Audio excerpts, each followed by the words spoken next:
Marilyn Monroe was a model, actress, and singer who lived from 1926 until her death in 1962.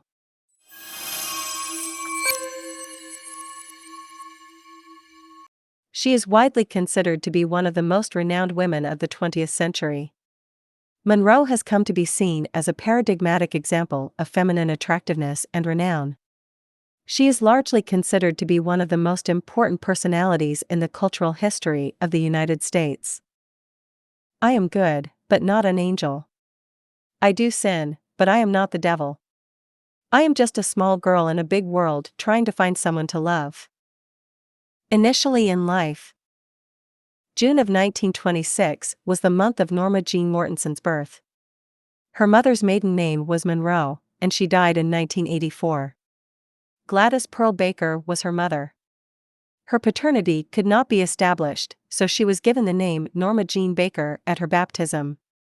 Gladys, her mother, suffered from a troubled mental condition and had a hard time keeping up with the demands of raising her children. In the town of Hawthorne, in the state of California, Marilyn spent her first 6 years of life being raised by Albert and Ida Bollender, who were her foster parents. The subsequent attempt by her mother to regain custody of Marilyn was met by the latter's mother suffering a mental collapse, which resulted in the latter being placed in a variety of orphanages and foster homes. Her difficult upbringing caused her to be reticent and introverted as an adult. In 1942, just after Monroe's 16th birthday, she tied the knot with her next-door neighbor, Jimmy Doherty, who was 21 at the time. Marilyn was married and became a housewife, but she and Monroe were never very close, and Monroe often complained of being bored. In 1943, her husband departed to enlist in the Merchant Marines so that he might contribute to the war effort in the United States. They went their own ways not long after that. Marilyn got a job in a munitions plant in the area of Burbank, California, in order to support herself financially. It was at this place that Marilyn was given her first significant opportunity.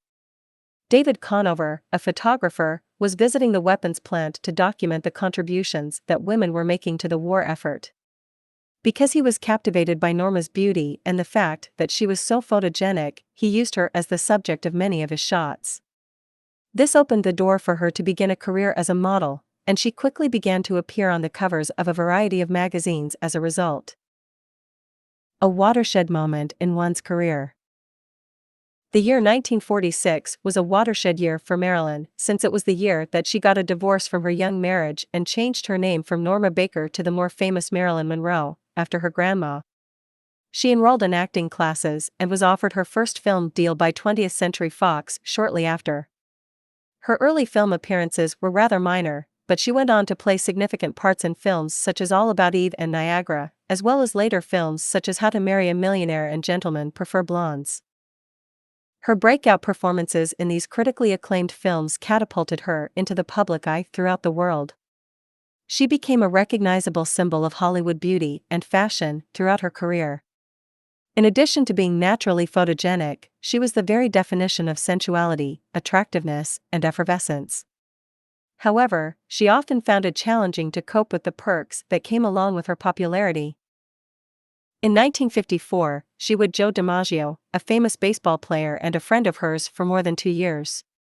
Her contract, which was arranged in 1950, left her paid less than other performers, despite the fact that she was now one of the top box office attractions in Hollywood. In addition, Monroe did not want to be pigeonholed as a blonde bombshell, preferring instead to portray straightforward parts in comedies and musicals. She was briefly suspended by 20th Century Fox as a result of a disagreement with her compensation and her choice of playing roles, but, ultimately, the studio caved into some of Monroe's requests and increased her salary. After pulling off a spectacular publicity stunt on Lexington Avenue in New York City in September of 1954, she was featured in the film The 7-Year Itch, which was released to great media attention.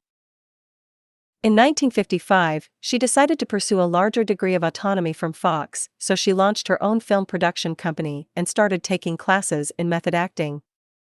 Monroe's attempts to better her acting paid off, and her subsequent films won critical praise for her expanded range of acting, despite the fact that the media often downplayed her ability as an actress. She was considered for the Golden Globe Award for Best Actress for her role in the film Bus Stop, 1956. She was nominated for a Golden Globe in 1959 for her performance in the film Some Like It Hot. Due to the fact that he was possessive by nature, her relationship with Joe DiMaggio rapidly became tense. In a short time, Monroe submitted the necessary paperwork for a divorce, but despite the split, the two continued to get along. Monroe started a relationship with the writer Arthur Miller, and the couple wed in 1956. So Monroe became a Jewish follower so that she might be married. Due to the fact that Miller was a left-leaning academic and Monroe was viewed as a dumb blonde, the marriage garnered a tremendous amount of attention from the media. It was frequently referred to as Egghead Wed's Hourglass, which was a fairly nasty nickname for the union. To make things even more complicated, Miller was the subject of an inquiry into his claimed communist tendencies. Monroe's superiors in the media urged her to quit the connection, but she was unaffected by their advice. Because of their concerns over the political beliefs of her spouse, the FBI filed a case on her. In the late 1950s and early 1960s, she started experiencing a decline in her health. She struggled with both an addiction to barbiturates and bouts of despair throughout her life. Her marriage to Miller ended, and she went on to have relationships with many other men, including Yves Montand, Frank Sinatra, and others. Because of her poor health, filming in the 1960s was difficult, and as a result, production was often behind schedule. She was still quite popular, as shown by the fact that glossy magazines often chose to feature her on the cover of their publications. In 1962, she was given the honor of performing in the White House on the occasion of President John F. Kennedy's birthday. The afterlife and the legacy.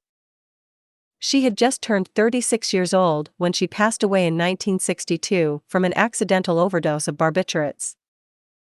She worked hard to establish and develop her image and character, which she did with the help of the media and the quality of her acting, despite the fact that Monroe had a reputation for playing the role of the dumb blonde. She defied the expectations of others at the time by taking on the formidable Hollywood studio system and developing her acting career in accordance with her own goals, despite the fact that many people were skeptical of her. However, despite the self-assured character she presented to the public, she had a difficult time maintaining relationships and turned to excessive drug usage, both of which had a negative influence on her mental and physical health. In some respects, Monroe was able to fulfill the American dream, as she rose from obscurity to become a renowned actress. However, it was a bittersweet dream for Monroe, since recognition did not offer her mental contentment or pleasure.